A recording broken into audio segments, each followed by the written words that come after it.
இன்றைக்கு கடந்த நாளில் நம்ம ஆதியாகமம் 22ஆம் அதிகாரம் முழுவதும் நாம் செய்தியாகவும் வேத தியானமாகவும் நாம் தியானித்து வருகிறோம். இன்றைக்கு 23ஆம் அதிகாரத்தில் முழுவதுமாக சில காரியங்களை நாம் தியானிக்க போகிறோம். நாம் இருந்த வண்ணமாக கண்களை மூடி ஆண்டு சமூகத்தில் நாம் ஒப்பு கொடுத்து கர்த்தர் எங்களோடு இடைப்படுவீராக என்று சொல்லி நேரில் நாம் சோதனை பண்ணுவோம். சோதரம் இந்த 23ஆம் அதிகாரத்திலிருந்து எங்களுக்கு கற்றுத்தருகிற ஒரு நல்ல சத்தியத்தை நாங்கள் அறிந்து கொள்ள நீர் உதவி செய்வதற்காக நாங்கள் ஜெபிக்கிறோம். இயேசு கிறிஸ்துவின் நாமத்தில் ஜெபிக்கிறோம் எங்கள் நல்ல பிதாவே, ஆமென். இன்றைக்கு செய்தியின் தியானத்தின் தலைப்பு, நாம் எவைகளுக்கெல்லாம் நாம் மறிக்க வேண்டும் என்கிற தலைப்பில் இந்த பகுதியில் நாம் செய்தி கேட்க போகிறோம். நாம் உயிரோடு நாம் இருந்தாலும் நமக்குள்ளாக 3 விதமான மரணங்கள் நடைபெற்று அது அடக்கம் செய்தால் ஒழிய ஒரு ஆவிக்குரிய ஜீவியத்தை நாம் வாழ முடியாது என்கிற காரியத்தை நம்ம தியானிக்க போகிறோம். இந்த 23ஆம் அதிகாரத்தில் முகவரியாக நீங்கள் பார்த்தீங்கன்னா சாராளுடைய மரணம், 127 வயதில் அவள் மரித்து போகிற ஒரு சம்பவத்தை நாம் பார்க்க முடிகிறது. ஆபிரகாம் மிகுந்த துக்கத்தோடு இருந்தால், ஆகிலும் அங்கே எப்ரோன் இடத்துல போய் தன் மனைவி இந்த பிரேதத்தை அப்படின்னு தான் சொல்வான், அதை அடக்க பண்ணுவதற்கு தனக்கு ஒரு இடம் வேண்டும் என்று அவன் கேட்டான். அதனால் அவங்கெல்லாம் சொல்லுவாங்க, நீங்கள் எங்கிட்ட எது கேட்கணும் தாராளமாக நீங்கள் எடுத்துக்கொள்ளுங்க என்று சொன்னாலும் அதுக்குரிய விலை கிரயத்தை கொடுத்து தான் நான் எடுப்பேன் என்று 400 சேக்கல் வெள்ளி நிறைய பணத்தை கொடுத்து அந்த சாராலை இங்கே அடக்க பண்ணினாங்க தான் அந்த 23ஆம் அதிகாரத்தில் நம்ம பார்க்குறோம். நாம் அதை வித்தியாசமாக நம்ம வாழ்க்கையில் என்னென்ன மரணங்கள் உயிரோடு இருக்கணும், ஆனால் என்னென்ன மரணம் நடைபெறணும் என்பதை ஆவிக்குரிய சில காரியங்களை நம்ம தியானிக்க போகிறோம். நீங்கள் இதற்கு முதல்ல தான் இங்கே அடக்க ஆராதனை கல்லறையில் வைத்து நாம் பார்க்க முடிகிறது. ஆனால் இதற்கு முன்பாக மரித்தவர்கள் பல பேர் இருக்கிறாங்க. ஏதான் தோட்டத்தில் ஆண்டு சொன்னார், நீ கனியும் புசிக்கிற நாளிலே சாகவே சாவாய். அது சரீரத்தில் உண்டாகிற மரணம் அல்ல, ஆத்துமா மரித்து போனது. ஆனால் 2 பேர் உயிரோடு தான் இருந்தாங்க. இன்றைக்கி அப்படி தான் நம்ம இருக்கிறோம், உயிரோடு இருக்கிறோம். ஆனால் தேவனுடைய பார்வையில் செத்த ஜனங்களைப் போல இருக்கிறோம். பைபிளை சொல்லும்போது கர்த்தருடைய வேதம் குறைவற்றதும் அது ஆத்துமாக்களை உயிர்ப்பிக்கிறதுமாக இருக்கிறதுங்கிற 2வது ஒரு மரணம் தான் ஆபேலினுடைய நாட்கள் இரத்த சாட்சியாக மரித்த ஒரு மரணம். 3வது சம்பவத்தை நீங்கள் பார்த்தீங்கன்னா நோவாவின் காலங்களில் நோவாவை தவிர அத்தனை ஜனங்களிலே மாண்டு போனார்கள். அங்கே அடக்கம் பண்ண யாரும் முடியாது, அப்படியே அழுகி அப்படியே போயிடுச்சு. அடுத்தது நீங்கள் பைபிளில் பார்த்தீங்கன்னா சோதோம் குமார பட்டணத்தை லோத்தின் குடும்பத்தை தவிர எல்லா அக்னினாலும் கந்தகத்தினாலும் கர்த்தர் அந்த ஜனங்களையும் அடித்தாருன்னா அங்கே அடக்கம் பண்ணக்கூடிய வாய்ப்பு கிடையாது. லோத்தின் மனைவி உப்பு தூணாய் மரித்து போனால் ஒரு வித்தியாசமான ஒரு மரணம் தான். ஆனால் இங்கே இந்த 23ஆம் அதிகாரம் முழுவதும் பார்த்திங்கன்னா உண்மையான சாராலை அடக்க பண்ணக்கூடிய ஒரு சூழ்நிலையை ஆவியானவர் நம்ம வித்தியாசமாக நடத்துகிறார். நீங்கள் வெளிப்படுத்துகிற விசேஷத்தில் வாசிக்கும் போது அதில் 3ஆம் அதிகாரம் 1-2 வசனத்தை வாசிக்கும் போது, சர்வ சபையனுக்கு தூதனுக்கு நீ எழுத வேண்டியது என்னவெனில், தேவனுடைய 7 ஆவிகளையும் 7 நட்சத்திரங்கள் உடையவர் சொல்லுகிறதாவது, உன் கிரியைகளை அறிந்திருக்கிறேன், நீ உயிர் உள்ளவன் என்று பெயர் கொண்டிருந்தாலும் செத்தவனாக இருக்கிறேங்கிறார். அப்போ இதை தான் நம்ம பார்க்குறோம். அதாவது நீ உயிர் உள்ளவன் தான், இந்த கிரியெல்லாம் நான் பார்க்குறேன், சபைக்கு தான் எழுதுறாரு. ஆனால் என் பார்வையில் எப்படி இருக்கிறேன்னா, நீ மரித்தவனை போல இருக்கிற, ஒரு பிரேதத்தை போல இருக்கிற, நீ செத்தவனை போல இருக்கிற அப்படின்னு ஆண்டவர் இங்கே சொல்லுகிற காரியத்தை நாம் பார்க்க முடியும். ஆகவே நம்ம 3 விதத்தில் நமக்குள் இருக்கிற சில காரியங்கள் அது மறிக்கணும், அதை அடக்கம் பண்ணி ஆக வேண்டும் என்கிற ஆவியான வெளிப்படுத்தின காரியத்தை நம்ம தியானிக்க போகிறோம்.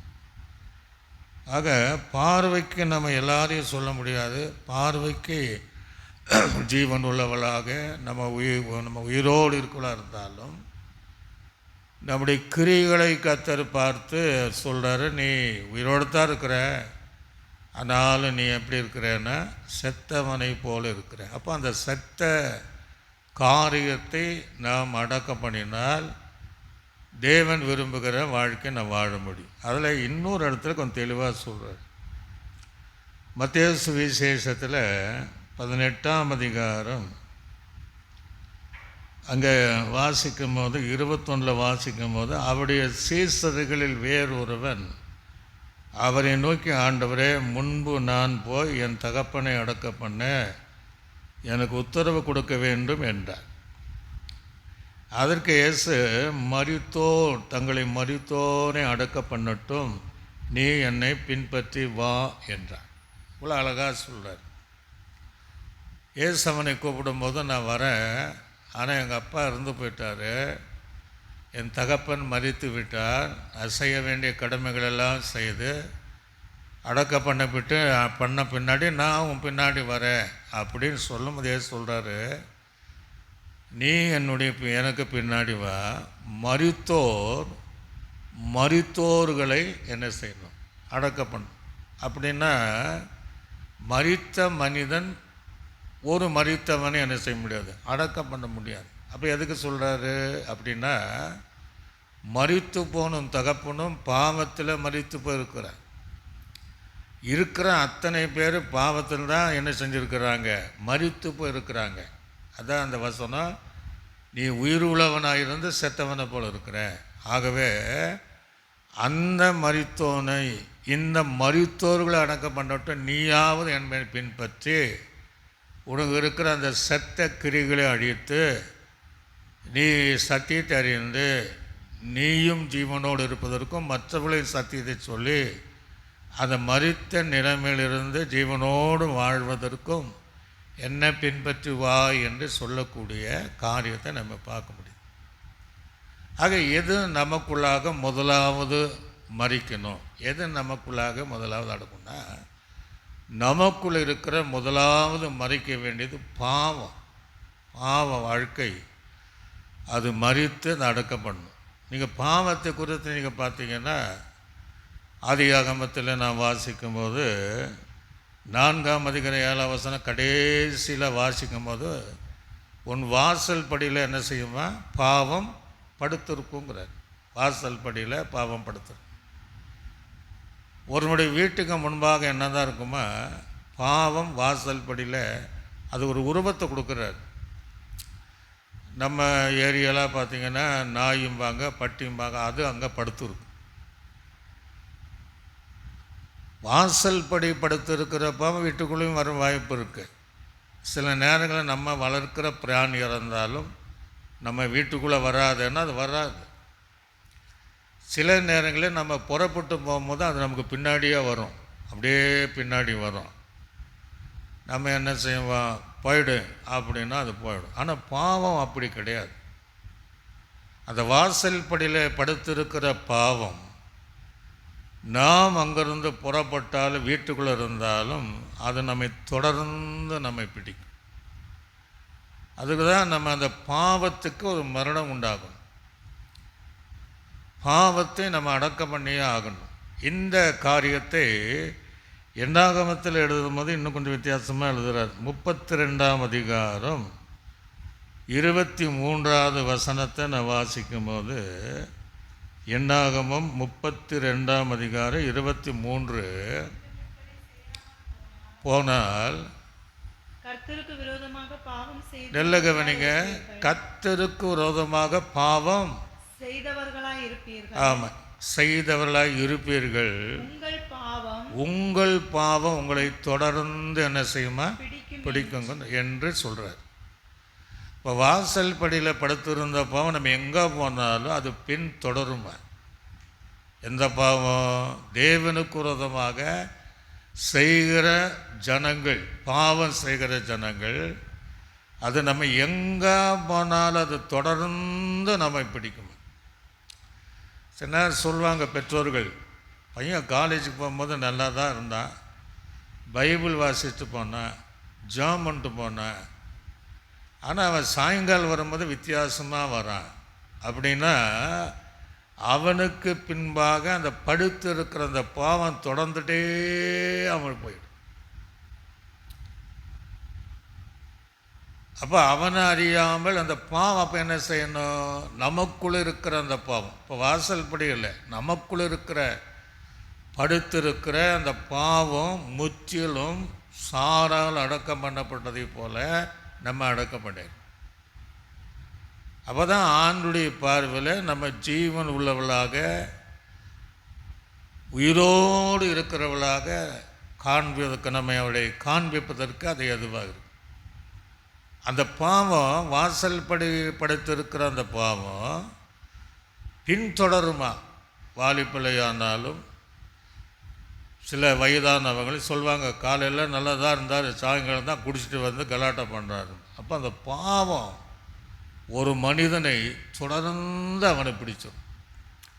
கடைசி இந்த பாவத்தை நீங்கள் பார்த்தீங்கன்னா யோபுவின் புஸ்தகத்தில் அழகாக எழுதுனான். 20ஆம் அதிகாரம் அதில் 11வது வசனத்தில் வாசிக்கும் போது, யோபுவின் புஸ்தகம் 20, நல்ல கவனிங்க, அவன் எலும்புகள், அப்போ எலும்புகள் முழுவதும் அவளை வாழ வயதின் பாவத்தினால நிறைந்திருந்தது. அந்த பாவம் பார்த்தீங்கன்னா அவனோடு மண்ணோடு படுத்துக்கணும், அவ்வளோதான். வாசல் படியில் இருந்தது, பின் தொடர்ந்தது, கடைசி அவனை அப்படியே அந்த அவன் மரிக்கும் போது அவனோடு அந்த எலும்புகள் நிறைந்து ஒட்டி படுத்துக்கொள்ளுந்தார். அப்போ இதை காண்பிக்கிறதுனா, இந்த நமக்குள்ளே இருக்கிற பாவ கிரிகளுக்கு ஒரு மரணம் உண்டாகலைன்னா இந்த பாவம் நம்மை மரணத்துக்கு நேராக அழிக்கணும். அதாவது பாவத்தின் சம்பளம் மரணம் அப்படின்னு பைபிளில் ரோமர்லன்னு தெளிவாக வாசிக்கணும்.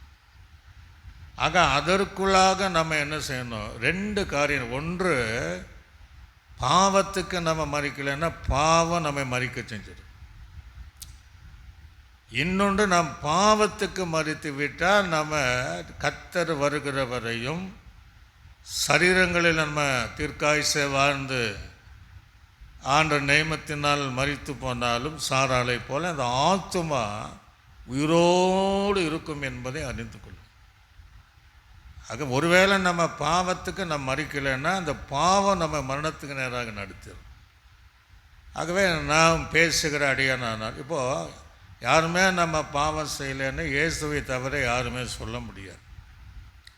அது 1 யோவான்ல அழகாக எழுதுகிறார். நம்மிடத்தில் பாவம் இல்லை என்றால் நம்மை நாமே வஞ்சிக்குள்ளாக இருப்போம், நம்ம சத்தியம் நம்ம பொய் சொல்லக்கூடியவளாக இருக்கிறோம் அப்படிங்கிற. ஏதோ ஒரு சமயத்தில் ஏதோ ஒரு சூழ்நிலையில் நமக்குள்ளே அந்த பாவ எண்ணங்கள் வருவது உண்டு. அப்போ என்ன செய்யணும்?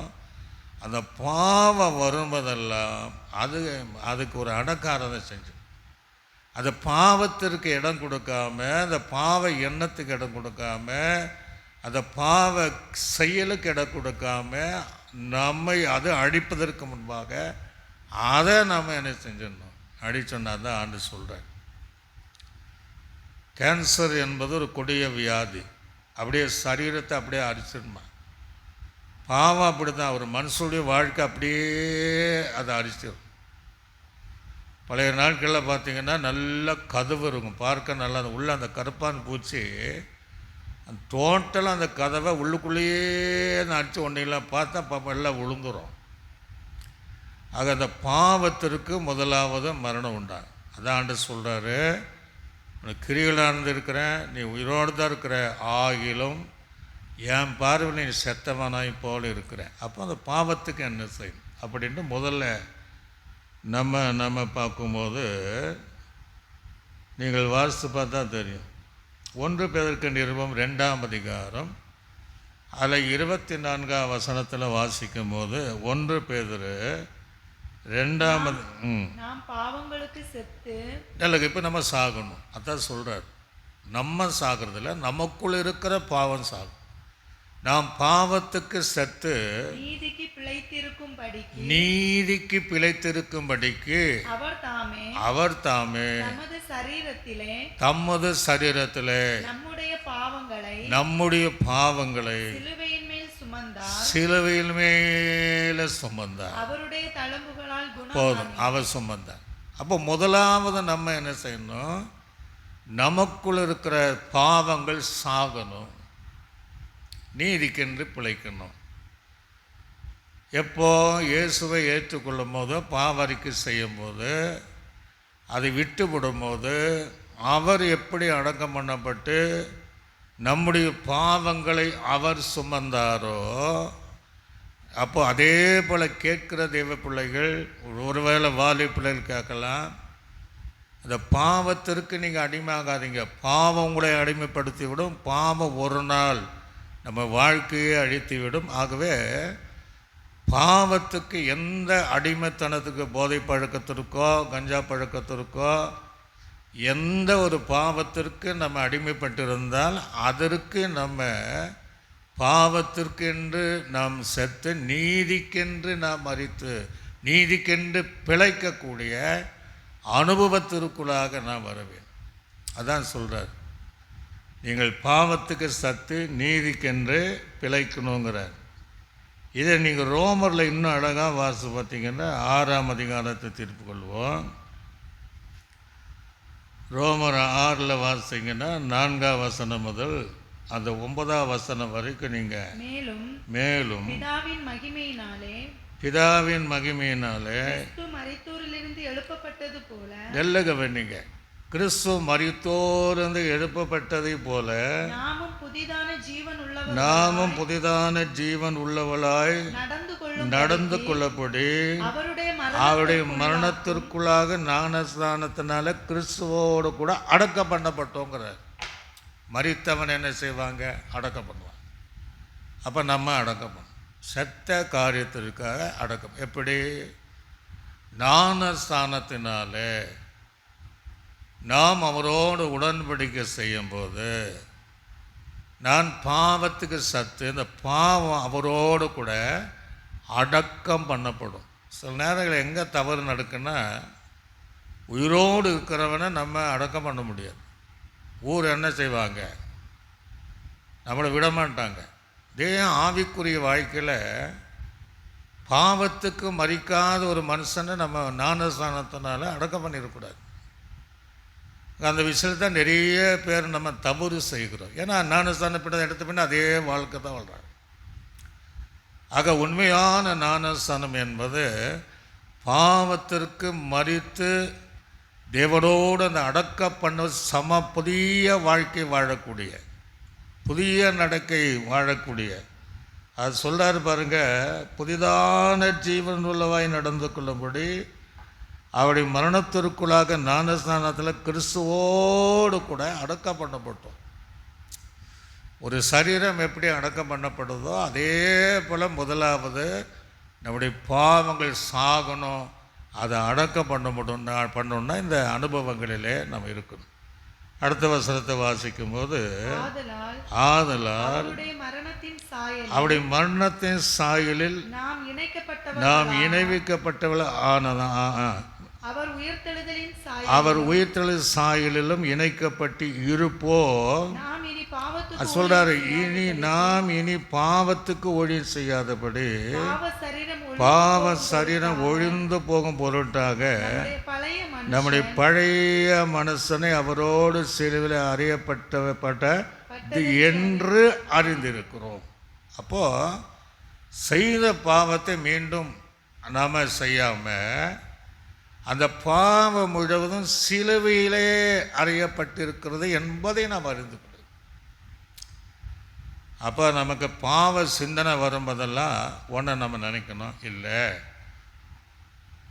பாவமே நீ என்ன ஒன்றும் பண்ண முடியாது, என்னை அடிமைப்படுத்த முடியாது, நான் பாவத்துக்கு மறித்து விட்டேன், நான் சிலுவையில் அதை அறைந்து இருக்கிறேன். இயேசுவோடு என அடக்கப்பட்ட ஒரு மனுஷன் எழும்பி பாவம் செய்ய முடியாது. அந்த அனுபவங்களிலே நான் அறியப்பட்டிருக்கிறேன் என்று பாவ சிந்தனை வரும்போது நாம் அதை மேற்கொண்டு அதற்கு மேலே ஜெயம் எடுத்து மீண்டும் மீண்டும் மீண்டுமாக அதற்கு மரித்து அடக்கம் பண்ணப்பட்டு சிலுவையிலே அறியப்பட்டு இயேசுவோடு இணைக்கப்படுகிற புதிய ஜீவனுள்ள வாழ்க்கை நடக்கிறவளாக மாற வேண்டும் என்று தான் கர்த்தர் அங்கே விரும்புகிறார். அடுத்து சொல்லும்போது மரித்தவன் பாவத்துக்கு நீங்கி விடுதலையாக்கப்பட்டிருக்கிறான் என்று சொல்லுகிறார். அடுத்தது ஆகியால் கிறிஸ்துவோடு கூட நாம் மரித்தோமானால் அவரோடு கூட பிழைத்து இருப்போம் என்று நம்புகிறோம். மரித்தோலிருந்து எழுந்த கிறிஸ்து இனி மரிப்பது இல்லை, அறிந்திருக்கிறோம், மரணமே இனி அவரை ஆண்டு கொள்ளும். சரீரம் ஆத்தும் அதே போல் நம்ம வாழ்க்கையில் முதலாவது நமக்குள்ள இருக்கிற அந்த பாவ கிரியைகள் அது மறித்து அடக்க பண்ணி ஆக வேண்டும். அதை தான் இங்கே சொல்கிறார், நீ கிரியா இருந்திருக்கிற, நீ உயிருள்ளவன் தான், ஆனாலும் நீ செத்து போயிருக்கிறேங்கிறார். அங்கே சொல்கிறாரு, மரித்தோர் அடக்கம் பண்ணட்டும், நீ என்னை பின்பற்றி வா என்று சொல்லக்கூடிய காரியத்தை நம்ம அங்கே பார்க்க முடிகிறது. இன்னும் நாம் வேதாகமத்தில் நான் வாசிக்கும்போது இன்னும் நிறைய காரியங்களை முதலாவது நம்ம பாவத்துக்கு மரித்திருக்க வேண்டும். கொலேசருக்கு நிருபத்தில் வாசிக்கும்போது 2ஆம் அதிகாரம் 12ஆம் வசனத்தை வாசிக்கும். ஞானஸ்நானத்தினாலே அவரோட கூட. அப்போ எதனால நம்ம மரித்து அடக்கம்? ஞானஸ்நானத்தினால அவரோடு கூட அடக்கம் பண்ணப்பட்டவளாகவும் அதிலே அவரை மரித்தோரிலிருந்து எழுப்பின தேவனுடைய செயலின் மேல் உள்ள விசுவாசத்தினாலே அவரோடு கூட எழுந்து உயிரோடு உள்ளவளாகவும் இருக்கிறோம் என்று சொல்லி ஒரு அல்லேலூயா. அப்போ முதல்ல எங்கே நமக்குள்ளே இருக்கிற பாவ கிரியைகள் மறித்து அதை அடக்க பண்ணும் அப்படின்னு வருது. இப்போ சாதாரணமாக நீங்கள் பார்த்தீங்கன்னா மறித்து போனவர்களை என்ன செய்வாங்க? அடக்க பண்ணுவாங்க.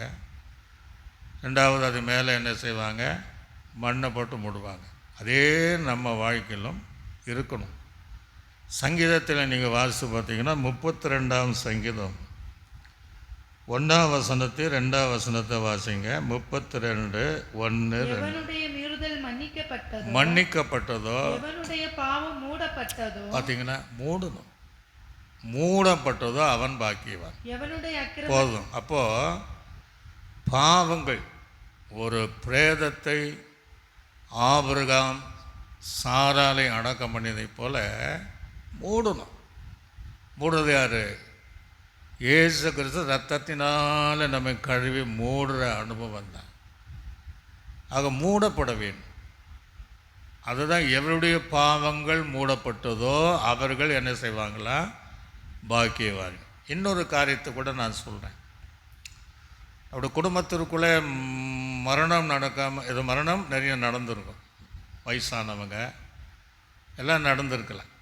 ஆனால் அந்த மரணம் நடக்கும்போது பார்த்திங்கன்னா நம்ம கொஞ்ச நாள் அதே நினைவுகளும் அதே சிந்தனை இருக்கும். அப்படி இருக்கும். எவ்வளோதான் நம்ம நேசிக்கணும் சிந்தனை, ஆனால் நாள் பட அந்த எண்ணங்கள் நம்ம விட்டு போயிடும். என்றைக்காவது ஒரு நாள் அப்படி மறந்துடுவோம்.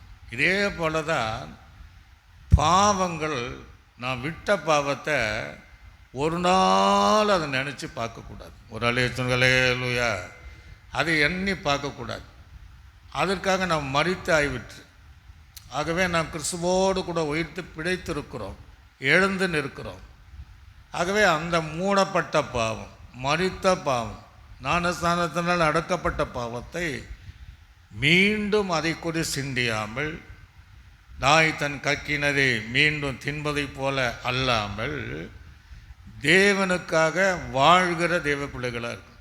அதுதான் முதல் நம்ம எதை அடக்கம் பண்ணோம்? நமக்குள்ளே. இப்போ நம்ம யாருமே பாவம் செய்யலைன்னு இயேசுவை தவறு சொல்ல முடியாது. அது எண்ணங்கள் வரும்போதெல்லாம் நமக்குள்ளே நம்ம என்ன செய்யணும்? விசுவாச ஆவிக்குரிய வாய்க்கில் அதற்கு ஒரு மரணம் உண்டாக்கி அதை அடக்கம் பண்ணி சிலுவையில் அறிந்து கொண்டே இருந்தால் ஒரு ஜெயம் நிறைந்த வாழ்க்கை வாழ முடியும். அல்லேலூயா. ரெண்டாவது என்ன அடக்கம் பண்ணும் அப்படின்னா இச்சை அடக்கம் பண்ணும். பைபிளில் நீங்கள் பார்த்தீங்கன்னா இச்சை அடக்கம் அப்படின்னு பிரித்து பார்த்தீங்கன்னா இச்சை ப்ளஸ் அடக்கம். இச்சை வராத மனிதன் யாருமே இருக்காது. 130 வயது ஒருவன் வாழ்ந்தாலும் அவனுக்கு இச்சை தான் வரும்.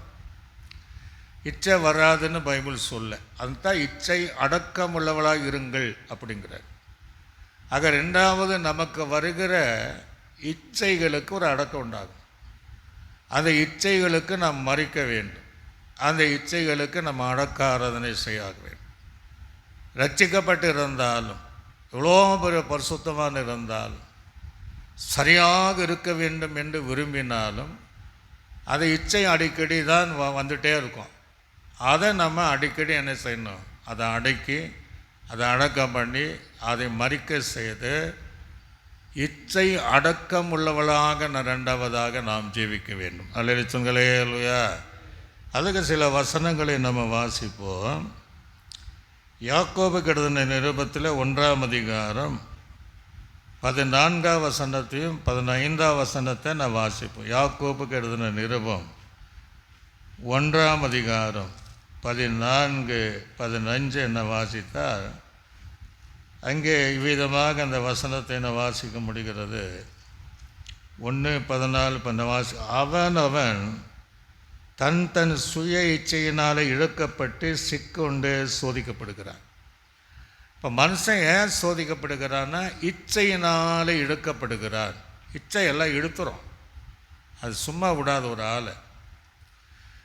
தன் இச்சையினால் இழுக்கப்பட்டு சிக்கொண்டு சோதிக்கப்படுகிறார்.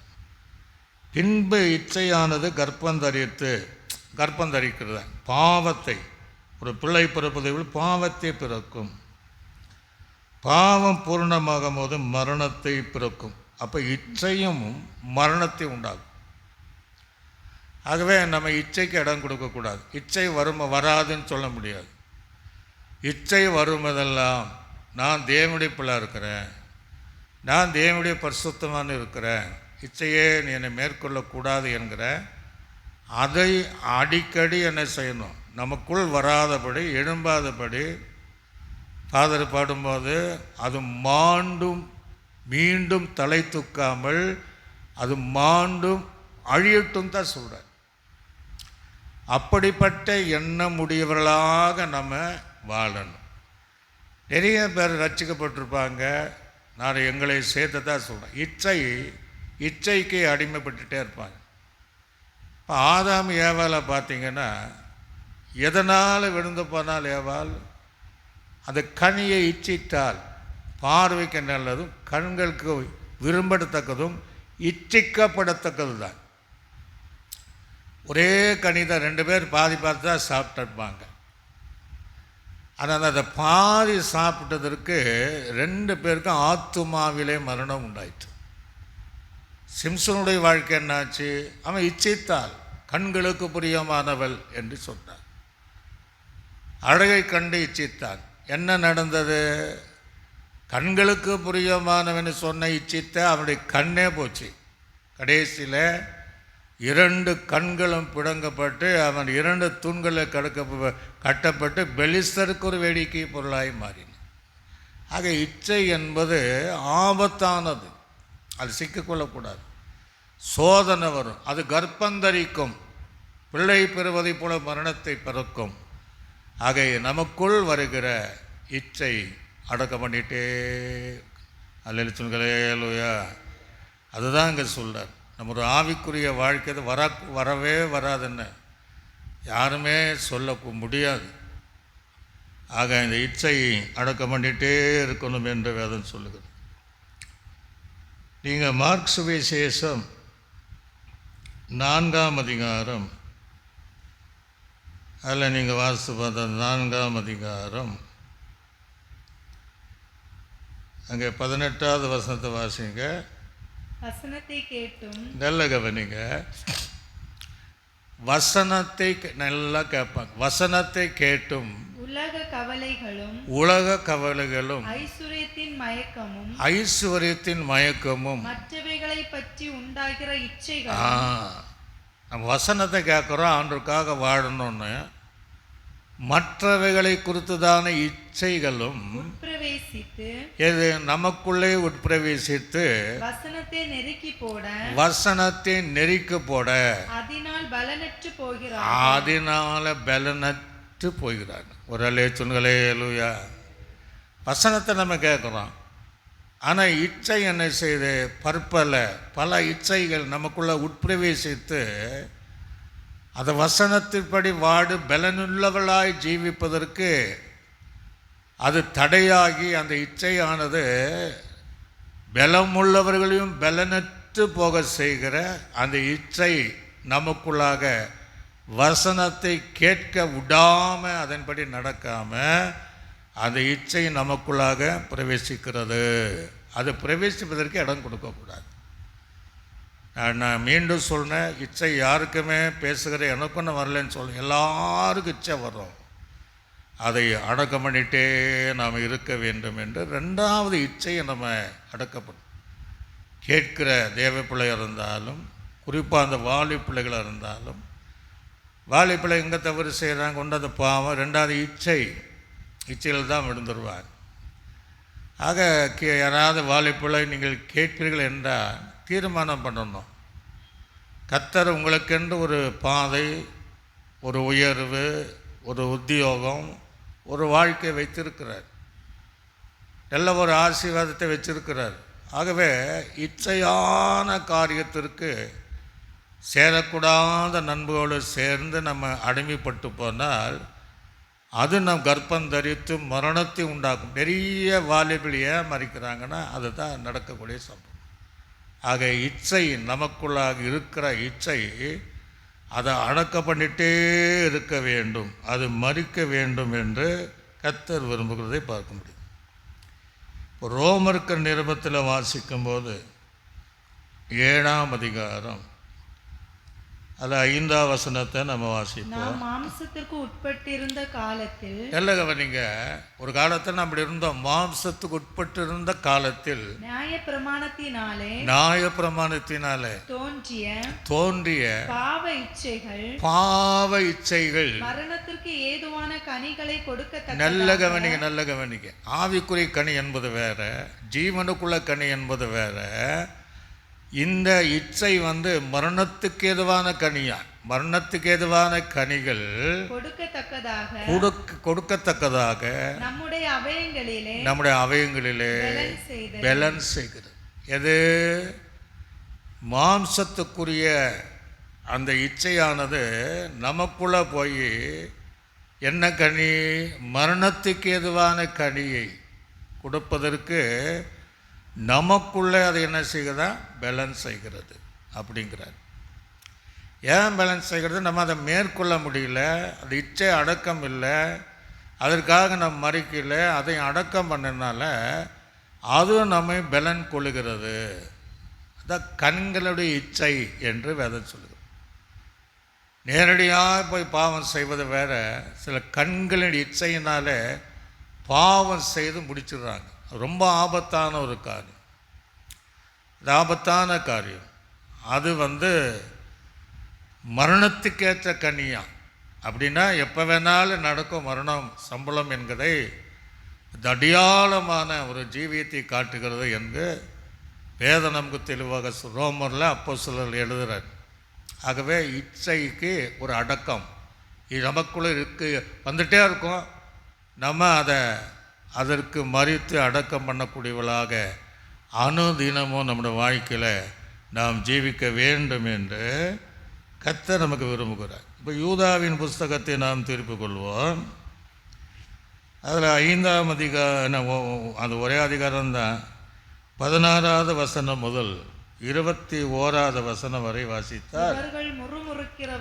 இந்த இச்சை உள்ளவளை ஆண்டு சொல்கிறாரு. இவங்க எப்படி இருப்பாங்க அப்படின்னா, பெரிய எழுதுறாரு, நம்ம எல்லாரும் பார்க்க முடியாது. முறுமுறுக்கிறவர்களும் முறையிடுகிறவர்களும் தங்கள் இச்சைகளின்படி நடக்கிறவர்களும். அங்கதான் கவனிக்கணும் பாருங்க. தங்கள் இச்சையின்படி நடக்கிற பரிகாசக்காரர் தோன்றுவார்கள் என்று உங்களுக்கு சொன்னார்களேங்கிறார். கடைசி காலத்தில் சுய இச்சையின்படி தோன்றக்கூடியவர்கள் நிறைய பேர் அவங்க பரிகாசம் பண்ணிகிட்டே இருப்பாங்க. அவங்க எப்படி இருப்பாங்களா? அவர்கள் முறுமுறுக்கிறவர்களாக இருப்பார்கள். அதான் சொல்கிறார், கடைசி காலத்தில் இப்படிப்பட்டவர்களை எழும்புவாங்க என்று துன்மார்க்கன் என்று சொல்கிறார். இன்னும் அடுத்து சொல்கிறாரு, இவர்கள் ஆமாம் பிரிந்து போகிறவர்களும் ஜென்ம சுபாவத்தாரும் ஆவி இல்லாதலுமாமே. நீங்களோ நமக்கு எழுதுறார், பிரியமான உங்கள் பரிசுத்தமான விசுவாசத்தின் மேல் உங்களை உறுதிப்படுத்திக் கொண்டு பரிசுத்தாவிகள் ஜெபம் பண்ணி அன்பிலே உங்களை காத்து கொண்டு நித்திய ஜீவனுக்கு ஏதுவாக நம்ம கர்த்தராக இயேசுவின் இரக்கத்தை பெற நீங்க காத்து. அவைகளுக்கெல்லாம் நீங்க இடம் கொடுக்காம சத்தியத்தை உறுதியாய் பற்றி கொண்டு, ஜீவ வசனத்தை உறுதியாய் பற்றி கொண்டு நீங்கள் இயேசு கிறிஸ்துவுக்குள்ளாக உங்களை காத்து கொள்ளுங்கள். அல்லேலூயா. யாருங்க இச்சைக்கு இடம் கொடுக்க? இச்சை கொடுத்துட்டோன்னா எல்லாமே சுயம் வந்துடும், எல்லா காரியம்.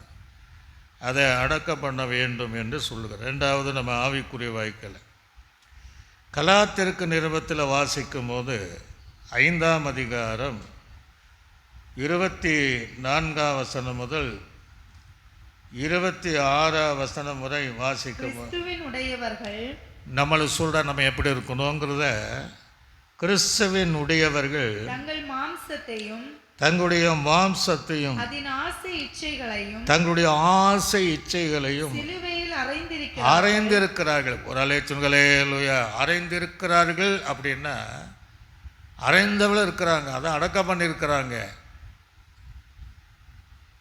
ஆக ஆசை இச்சைகளை கிறிஸ்துவினுடையவர்கள், தேவனுடைய பிள்ளைகள் தங்களை ஆசை இச்சைகளை சிலுவையில் அறைந்திருக்கிறார்கள். நாம் ஆவியினாலே பிழைத்திருந்தால் ஆவிக்கேற்றபடி நடக்கவும் கடவோங்கிறார், முடியுங்கிறார். எல்லாம் ஒரு ஆவிக்குரிய மனிதனால இந்த இச்சைக்கு இடம் கொடுக்காம வரும்போதெல்லாம் அதை மேற்கொண்டு அதை அடக்கம் பண்ணிட்டு தேவனுக்காக வாழ முடியும், கடைசி காலங்கள் வரை நிற்க முடியும் என்பதை இங்கே அப்போஸ்தலனாகிய பவுல் கலாத்திற்கு எழுதும் போது அவன் சொல்லுகிறான். அதனால் அடுத்தது வசனத்தை சொல்லும்போது, வீண் புகழ்ச்சியை விரும்பாமலும் கோபமூட்டாமலும் ஒருவர் மேல் ஒருமை பொறாமை கொள்ளாமலும் இருக்க கடும். அந்த இச்சை இல்லைன்னா நமக்கு நல்ல சுபாவங்கள், விட்டு கொடுக்குற மனப்பான்மை, பொறாமை இருக்காது, வீம்பு இருக்காது, கபடு இருக்காது, மன்னிக்கிற சுபாவம், தாழ்மை, இவைகளெல்லாம் நம்மை ஆளுகை செய்யும். அல்லேலூயா. அது குறித்து நிறைய வசனம் இருக்குது, ஆனால் இதை நான் நிறுத்திடுறேன். அப்படின்னா ரெண்டாவது, நமக்குள்ளாக இச்சை அடக்கம் வந்துட்டே இருக்கு. நம்ம படைக்கல இருந்தால் இருக்கிற வரையும் ஏதோ ஒரு பிறன் பொருள் மேலே நீ என்ன செய்யாத, இச்சைய பிறன் மேலும் பிறன் வீட்டின் மேலும் பிறன் மணி எல்லாம் மேலும் நம்ம இச்சைக்கு இடம் கொடுக்காமல் வாழணும் அப்படிங்கிறத கர்த்தர் விரும்புகிறார். நீ மூன்றாவது என்ன அடக்கம் பண்ணணும் அப்படின்னா நாவ அடக்கம். ஒரு அலேச்சுங்களே இல்லையா. இன்றைக்கி இதை தான் என்ன செய்யாது, நம்ம எங்கேயும் பார்க்க முடியாது. நாவுனா இந்த நாவை வெட்டிட்டு அப்படியே பொருத்தனை பண்ணி கொடுப்பதை போல அல்ல. சில அப்படி பண்ணுறாங்க. அப்படி கிடையாது. இந்த நாவை தேவையில்லாத வார்த்தைகளுக்கு நம்ம பயன்படுத்தாதபடி அப்படிப்பட்டவைகளுக்கு நம்ம நாவு ப்ளஸ் அடக்கம் அப்படின்னு பேசக்கூடாதுன்ட்டு இல்லை. புகழணும், துதிக்கணும், சாப்பிடணும், நல்லதை பேசணும், ஆண்டவரை மகிமைப்படுத்தணும், இதெல்லாம் நமக்கு வேணும் தான். ஆனால் நாவு அடக்கம் தேவை என்று அதே வேதத்தில் நமக்கு இருக்குது. சில இடத்துல நம்ம பார்க்குறோம், அதுக்கு பலம் வேறு சொல்லுவாங்க. சின்ன பசங்க அப்படின்னா வாயாடி அப்படிம்பாங்க. சிலர் சொல்லுவாங்க இந்த நாக்கை வச்சு சும்மாவே இருக்க மாட்டாங்க அப்படிம்பாங்க. அப்போது பிடிக்கிற வார்த்தையால் தங்களுக்கு பிடிக்காத வார்த்தை தான் சொல்லுவாங்க. நாவடக்க தேவைங்க அப்படின்ட்டு வாலி பிள்ளைகள் சொல்லுவாங்க. உனக்கு நாவடக்கம் தேவை, நீ ரொம்ப பேசுகிற, நீ ரொம்ப பண்ணுற. அப்போ அந்த நாவுக்கு அடக்கம் ஒன்று தேவை. அங்கே பைபிளில் நீங்கள் வாசித்து பார்த்தீங்கன்னா, நீங்கள் திருப்பி கொள்ளுங்கள் சீக்கிரமாக. யாக்கோபுக்கு எழுதின நிருபத்தில் 1ஆம் அதிகாரம் அங்கே 26ஆம் வசனத்தை வாசிங்க. உங்களில் ஒருவன் தன் நாவை அடக்காமல். பார்த்தீங்களா எவ்வளோ அழகாக சொல்லார் பார்த்தீங்களா? சும்மா இல்லை வேதம். நாவை அடக்கம் என்பது வேற. ஆனால் உண்மையாக அதை அடக்கிட்டான்னா நம்ம வராது. உண்மையில் ஒருவன் உங்களில் அடக்காமல் தன் இருதயத்தை வஞ்சித்து தன் தேவ பள்ளி கொண்டு எண்ணினால் அவனுடைய தேவ பக்தி வீணாய் குங்குறார். புரியுதா உங்களுக்கு? ஒருவன் நாவை அடக்கம் பண்ணாமல் நான் தேவனுடைய மனுஷன், நான் தேவனுக்கு பக்தி உள்ளவன், நான் தேவனுடைய மனவாட்டி அப்படின்னா அதெல்லாம் வீணாயிருக்கும்ங்கிறார். இப்போ நாவை அடக்கம் வேணும். நாவுக்கு ஒரு அடக்கம் தேவை. இந்த நாவை நீங்கள் பார்த்தீங்கன்னா இது 2 காம்பவுண்டு மாதிரி வச்சுருக்கிறார். ஏன்னா ஆண்டவர் ஏன் வச்சுருக்கிறான்னா அது தேவையில்லாதவர்களே பேசக்கூடாதுன்ட்டு. ஒன்று நம்ம உதடு ஒரு காவல், 2வது பல்லு, அதுக்குள்ளே தான் நாக்கு இருக்குது. ஏன் அந்த ஆண்டவர் அதுக்குன்னா அதை யோசித்து பேசுவதற்கு, மெதுவான பிரதித்திரம் கொடுப்பதற்கு, இனிமையான சொற்கள் அதாவது வேத வசனங்கள் பேசுவதற்கு அதை வச்சிருக்கிறார். சில நேரங்களில் 2 தாண்டி வெளியே வந்து அநேகரை காயப்படுத்த உள்ளே போயிடும். நீங்கள் சுனாமி புயல் வந்தால் நீங்கள் பார்த்தீங்கன்னா கடல் அமைதியாக தான் இருக்கும். இந்த சுனாமி வரும்போது அந்த கடலிலிருந்து மையம் கொண்டு இருக்குது, இத்தனை கிலோமீட்டர் வீசுது அப்படின்னு அதை எல்லாம் சுற்றி இருக்கிற கிராமம் முழுவதும், மரங்கள் முழுவதும், பட்டணம், ஆலயம், வீடை இடிச்சிட்டு பழையபடி உள்ளே போய்டும். அமைதியாக இருக்கும். சிலருடைய ஜீவத்தை அப்படி தான் இருக்குது. இந்த நாக்கு வெளியே வந்து செய்ய வேண்டிய அத்தனை செஞ்சுட்டு அப்புறம் ஒன்றும் தெரியாத மாதிரி அப்படியே அமைதியாக இருக்கக்கூடிய அநேகர் நம்ம பார்க்கணும். அதான் சொல்கிறார், நாவு அடக்கம் உள்ளவளாக இருக்கணும். இல்லைன்னா உங்கள் விசுவாச வாழ்க்கையோ ஜப வாழ்க்கையோ பக்தி உள்ளதோ தேவனுக்காக வைராக்கியமாக வாழ்கிற காரியமானாலும் அது வீணாயிடும். நீங்கள் ரட்சிக்கப்பட்டது கூட வீணாயிடும். நீங்கள் ஆவிக்குரிய அந்தஸ்து கூட வீணாய் போய்விடும் என்று தான் கர்த்தர் அங்கே சொல்லுகிறார். இதை குறித்து சில வசனங்களை நம்ம வாசிக்க போகிறோம். அதே யாக்கோபில் 3ஆம் அதிகாரத்தை நம்ம திருப்பிக்கணும். 3ஆம் அதிகாரத்தை திருப்பி 8ஆம் வசனத்தில் வாசித்தா, நாவை அடக்க ஒரு மனுஷனாலும் கூடாது. ஒரு ஆளே சொல்லுங்களே லூயா, நாவை அடக்க ஒரு மனுஷன் கூடாதுன்ட்டார். ரொம்ப கஷ்டம். சிலர் சொல்லுவாங்க என்னால் முடியாது அப்படிம்பாங்க. சின்ன பசங்கள்லாம் சொல்லும் போது நம்ம சொல்லுவோம், சொல்லிட்டு அது நம்மளால் முடியாது, எதுவும் முடியாது. ஆக மனுஷனால் அது முடியாதுன்ட்டார். உண்மைதான்.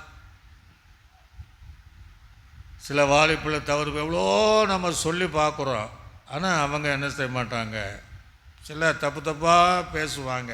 அவைகளெல்லாம் நம்ம அடக்க முடியாது. அது அடங்காத பொல்லாங்குள்ளதும். நல்ல கவனிங்க, இங்கே தான் ரொம்ப டேஞ்சரான விஷயம். இந்த விஷயந்தான் அது அடங்காதது. அடங்காத பொல்லாங்குள்ளதும் சாவுக்கு ஏதுவான விஷம் நிறைந்ததுமாக இருக்கிறதா. அதுவும் சாகத்தான். அது என்ன செய்ய தெரியல, எல்லாத்தையும் சாகடிச்சிட்டு கடைசி தண்ணியும் சாகடி. விஷம் நிறைந்தது, அது மரணத்தை கொண்டு வரும். ஆக நாவு அடக்கம் பண்ண வேண்டும். சாராலை அடக்கம் பண்ணினதை போல பாவத்துக்கு மாத்திரமல்ல, இச்சை அடக்கத்தை மாத்திரமல்ல, நாம் அடக்கம் தேவை. சில வீட்டில் ஏன் பிரச்சனை அப்படின்னா, வீட்டுக்கார் ரொம்ப சண்டை பாஸ்டார், பேசிட்டே கெட்ட வார்த்தை பேசிட்டே இருக்கிறாருன்னா அந்த நாவினால் வருகிற தீமையான பேச்சு. அது சொல்கிறாரு. அது அந்த வசனம் சொல்லும்போது பொல்லாங்குள்ளதுங்கிறார். சும்மா கிடையாது, பொல்லாங்குள்ளதும் சாவுக்கு எதுவான விஷம் நிறைந்ததுமாக இருக்கிறது. நிறைய பேர் யார் சாகுறாங்கன்னா இப்படி திட்டாங்க. அப்போ விஷம் நிறைந்த சொற்கள், விஷம் நிறைந்த வார்த்தைகளை பேசும்போது என்ன வரும்? சாவுக்கு எதுவான பாதிக்கப்பட்டவன் தெரிஞ்சுட்டு போயிட்டார். நல்லதுக்கு சாகுறாங்க. ஏதோ ஒரு வாலிபுல அம்மா கறி செல்லு எடுக்காத அப்படின்னு, நல்லது தான். அந்த வார்த்தையை அவளுக்கு பிடிக்காம தற்கொலை பண்ணியிருக்கிறான். எந்த காலங்கள் அப்படின்னா, வார்த்தைகள் சொற்கள் அதிகமாக விஷம் நிறைந்த வார்த்தை வரும்போது அது சாவுக்கு எதுவானதாய் நிறைந்திருக்கிறது. விஷம்ங்கிற பாம்புக்கு எப்படி விஷம் இருக்குது? கட்டுவரியின் பாம்பு கடிச்ச உடனே மரணம் உண்டான். அதே போல தான் இந்த நாவு அடக்கலைன்னா அதில் வர வார்த்தைகள் அதை காட்டில விஷம் உள்ளது என்பதை யாக்கோபுல நாம் எழுதுவதை நம்ம பார்க்குறோம். அடுத்த வசனத்தில் வாசிக்கும் போது, அதனால எதனால இப்படி எல்லாம் பண்ணிட்டு என்ன செய்யறோம்? ஞாயிற்றுக்கிழமையும் தேவனை துதிக்கிறோம், தோத்துறோம் பண்ணுறோம். ரெண்டாவது, தேவனுடைய சாயலில் உண்டாக்கப்பட்ட மனுஷனை அதனால என்ன செய்கிறோம்? சபிக்கிறோம். துதிக்கவும் செய்கிறோம், சபிக்கவும் செய்கிறோம். வசனத்தை பேசுவதல்ல. சில நேரங்களில் நீ ஒன்றும் இல்லாமல் போயிடுவ அப்படிங்கிறது சாபம் இடுகிறது. அந்த தேவனை துதிப்பதும் ஜனங்களை சபிப்பதும். அடுத்து சொல்கிறாரு, துதித்தலும் சபித்தலும் ஒரே வாயிலிருந்து புறப்படுகிறது. அவ்வளோ அந்த நாக்கு நம்ம கவனமாக அடக்கணும்னு சொல்கிறார். அடுத்தது என்ன சொல்கிறாரு? என் சகோதரர் இப்படி இருக்கலாகாது, இப்படி இருக்கக்கூடாது, அடக்கணும் அங்கே சொல்லிட்டு, ஒரே ஊற்றிலேருந்து தித்திப்பும் கசப்புமான தண்ணீர் வரும்போ, ஒரு கிணறுல இருந்து ஒரு தடவை தண்ணீர் தித்திப்போ இன்னொரு தடவை கசப்பு வருமா? வராது. ஆக அந்த நாவினால் என்னதான் வரும்? நல்ல வார்த்தைகள் வரும். சில நேரம் நல்லா பேசுவாங்க, சில நேரம் தீமையாக பேசிடுவாங்க. வருமோ? தேவ பிள்ளைக்கு சொல்கிறார். காலையில் தான் நல்லா சாயங்காலம் இப்படி பேசுகிறாரு அப்படின்னா அப்படியா அல்ல. அது சொல்கிறாரு, என் சகோதரர். அதுக்கு விளக்கம் சொல்கிறாரு, அத்தி மரம் ஒலிவு பழங்களையும் திராட்சை செடி அத்தி பழங்களை கொடுக்குமோங்கிறார். அப்படின்னு என்ன அர்த்தம்னா, அத்தி மரம் அத்தி பழத்தை தான் கொடுக்கும், அது ஒலிவு பழத்தை கொடுக்க முடியாது. நல்ல நாவு உடையவர்கள், நாவு அடக்கம் உடையவர்கள் அதுக்கேற்ற கிரிகள் தான் பேசுவாங்க. ஒரு அலைச்சுகளே இல்லையா? ஆனால் அந்த மாதிரி இல்லாதவங்க தான், அதை என்ன நாவு அடக்கம் இல்லாதவங்களுக்கு தான் தவறான காரியங்கள் செய்வாங்க. திராட்சை சொல்கிறாரு, செடி அத்தி பழங்களை கொடுக்குமோ அப்படி உவப்பான நீரூற்று தித்திப்பான கொடுக்கக்கூடாதே என்று கர்த்தர் சொல்லுவதை நாம் பார்க்க முடியும். எதுவுமே கொடுக்க முடியாது. ஆக நாவை குறித்ததான காரியம் இங்கே சொல்லப்பட்டு இருப்பதை நாம் பார்க்க ரொம்ப கவனமாக இருக்கும். நாவை அடக்கி ஆள்கிற ஒரு தேவப்பிள்ளை இருந்தார். அந்த மனிதனை வாழ்நாள் முழுவதும், அந்த மனவாட்டி வாழ்நாள் முழுவதும் காத்து நிலை நிற்கிற தேவனாய் இருக்கிறார். அல்லேலூயா. அப்போ நம்ம தீர்மானம் பண்ணோம், நம்ம எப்படி பேசுகிறோம், எப்படியெல்லாம் இருக்கிறோம், தேவனுக்கு நம்ம பிரியமில்லாததை பேசுகிறோமா, தேவன் அருவருக்கிற அளவுக்கு பேசுகிறோமா. கெட்ட வார்த்தை பேசுனா நமக்கு பிடிக்காது. ஆவிக்குரியவைகள் கூட ஒன்று ரெண்டு பேர் பேசுகிறாங்க. தேவனுக்கு எதெல்லாம் பிடிக்காது இருக்குதோ அதெல்லாம் அவர் பார்வையில் கெட்ட வார்த்தை தான். ஆகவே நம்ம பேசுகிற அந்த நாவினால் பேசுகிற வார்த்தைகள் நாவ அடக்கம் உள்ளவளாக, பிரயோஜனம் உள்ளவளாக, கர்த்தரை புகழத்தக்க, கர்த்தர் விரும்பத்தக்க வார்த்தைகளை பேசும். மற்றவர்களுக்கு நாவை அந்த வார்த்தைக்கு அடக்க பண்ணக்கூடியவளாக நம்ம ஜீவிக்க வேண்டும். சகரியாவின் புஸ்தகத்தில் வித்தியாசமாக அந்த வசனம் இருக்குது. 14ஆம் அதிகாரம் 12ஆம் வசனத்தில் வாசிக்கும் போது, சகரியாவின் புஸ்தகம் என் நாக்கு எப்படியெல்லாம் ஆகுது பாருங்க. 14ஆம் அதிகாரம் 12ஆம் வசனம். எருசலேமுக்கு விரோதமாக யுத்தம் பண்ணின, எருசலேமுக்கு விரோதமாக யுத்தம் பண்ணின எல்லா ஜனங்களையும் கர்த்தர் வாதிக்கும் வாதையாவது, கர்த்தர் வாதிக்கும் வாதையாவது, அவர்கள் காலூன்றி நிற்கையிலும், அவள் காலோண்டு நிற்கையிலும் அவர்களுடைய சதை அழிந்து போகும். சதை அழிஞ்சிடும். ஏன்னா எருசலேமுக்கு விரோதமாக எழும்பணும், பாவம் செய்து சதை அழிந்து போயிடும். அவர்கள் கண்கள் தங்கள் குழிகளிலே கெட்டு போகும், குழிகளிலே கண்ணு கெட்டு போயிடும். அவர்கள் நாவு அவர்கள் வாயிலே அழுகிரும். அதுக்கு ஒரு மரணம் உண்டாகுது பாருங்க. அது அழுகிரும். பெணம் 4 நாள் வச்சு அடங்கும். ஆக நாவு அடக்கம் உள்ளவளாக நாம் இருக்க வேண்டும். நாவினாலே தேவையில்லாத வார்த்தைகளை பேசாதபடி அதுக்கு ஒரு மறித்து அடக்கம் பண்ணுகிறவளாக இருக்க வேண்டும் என்று கர்த்தர் நமக்கு ஒரு 3வது காரியத்தை நம்ம கற்றுத்தருக்கிறார். சங்கீதக்காரன் எழுதும் போது 64ஆம் சங்கீதம் 8ஆம் வசனத்தை நம்ம வாசிக்கும் போது 64 அவர்கள் தள்ளப்பட்டு கீழே விழும்படி அவர்கள் நாவுகளை, நல்ல கவனிங்க, அவர்கள் தள்ளப்பட்டு கீழே விடும்படி அவர்கள் நாவுகளை அவர்களை கெடுக்கும். ஒரு அலை சொல்லலே அல்லையா. அவங்க நாகவே அவங்களை கெடுத்துருச்சு, கீழே தள்ளும்படி. நல்ல கவனிங்க, நுடலும் தன் வாயினாலே கெடுங்கிறார். நம்ம நாவை சரியாக நம்ம காத்துக்கொள்ளணும். நம்ம நாவினாலேயே நம்ம கெட்டு போகிறோம். சில நேரங்களில் சிலர் சொல்லுவாங்க, நீ பேசியே நீ இப்படி ஆயிடுற அப்படிம்பாங்க. அந்த வார்த்தைகள் கவனமாக இருக்கும். கெடுக்கக்கூடிய வார்த்தைகளில், பிழைக்கக்கூடிய வார்த்தைகளை பேசணும்.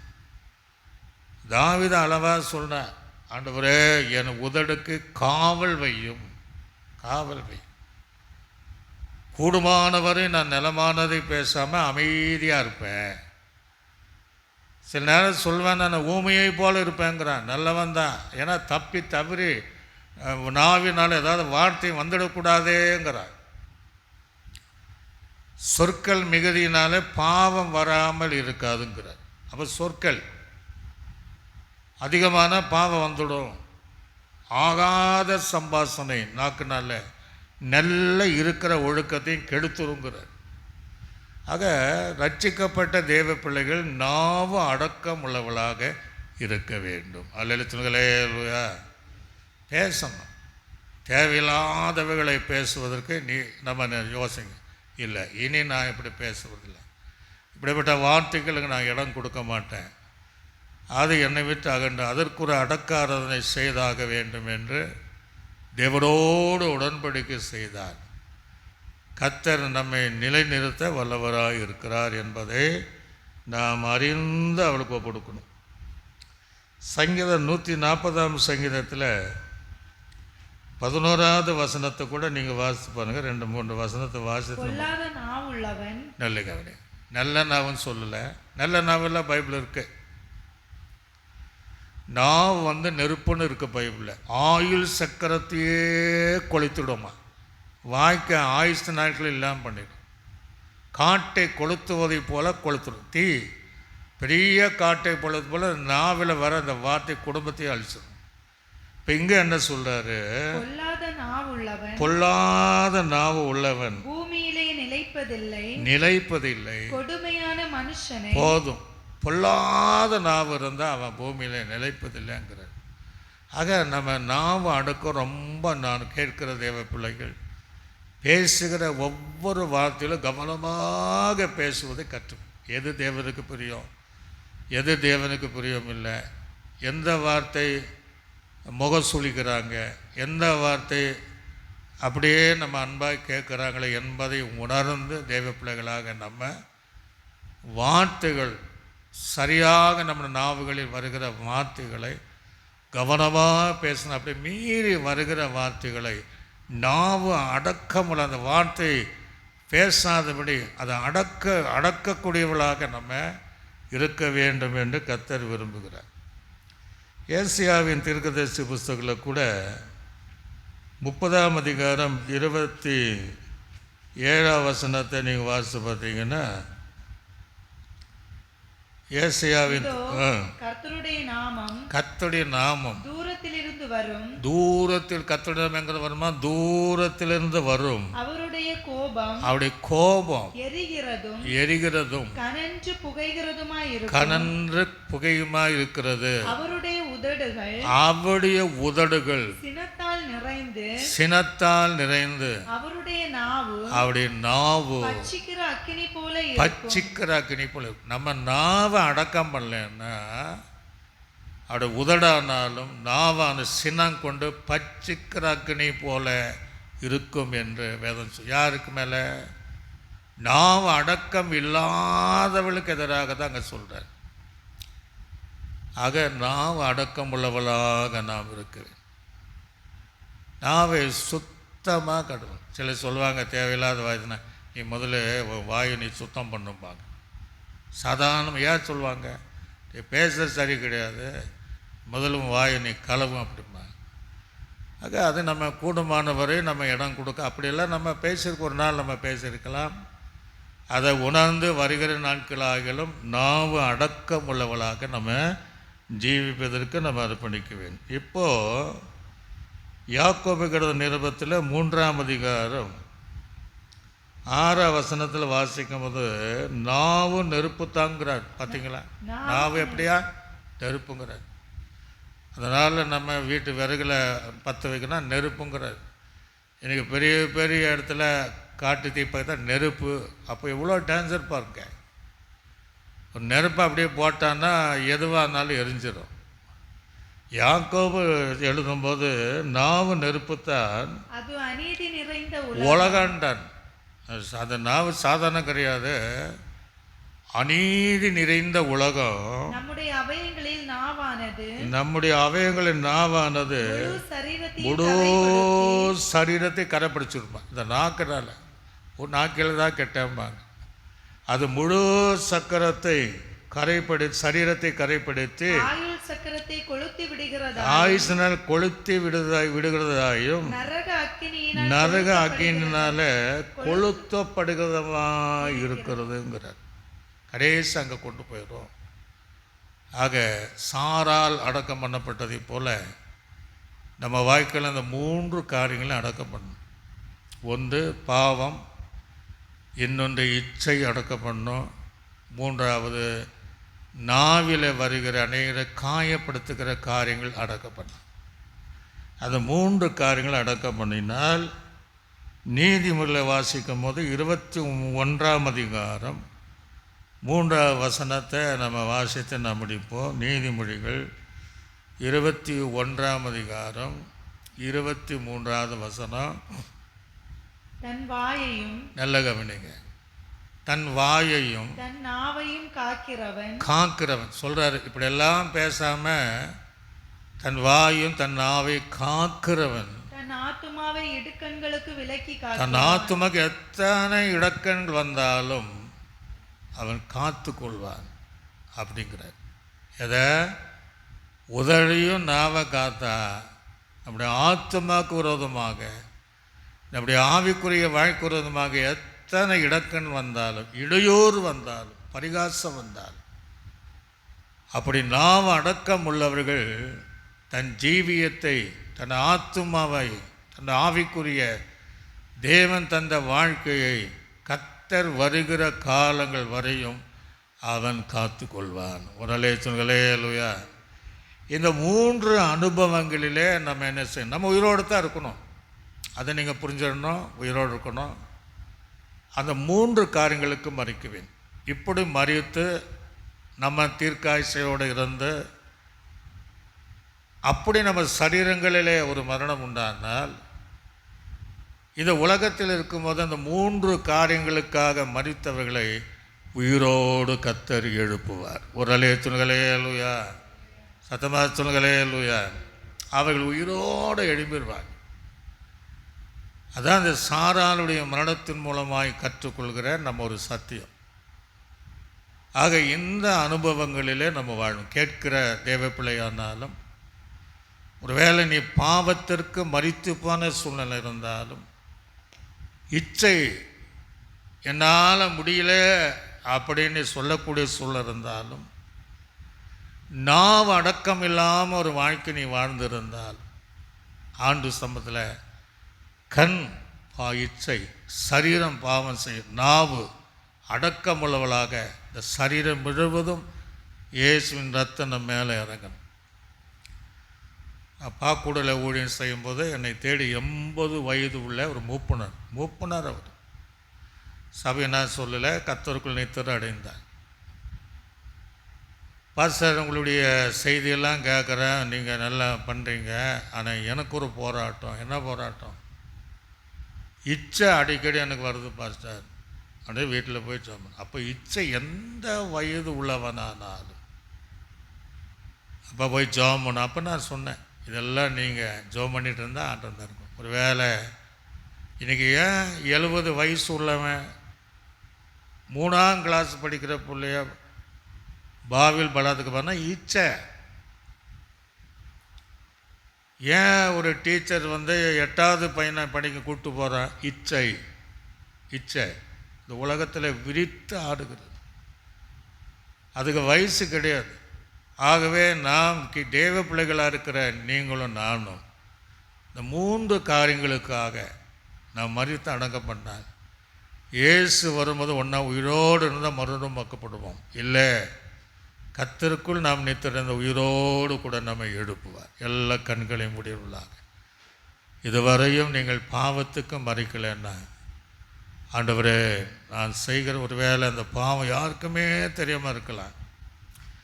இன்றைக்கு நம்ம மறிக்கலைன்னா அந்த பாவம் ஒரு நாள் நம்மளை மறிக்க செஞ்சிடும்.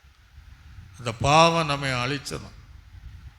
ஆகவே அந்த பாவத்திற்கு நம்ம அறிக்கை செய்து விட்டு அதுக்கு ஒரு மரணத்தை உண்டாக்கணும். 2வதாக இச்சை, யாரையும் விடுறதில்லை.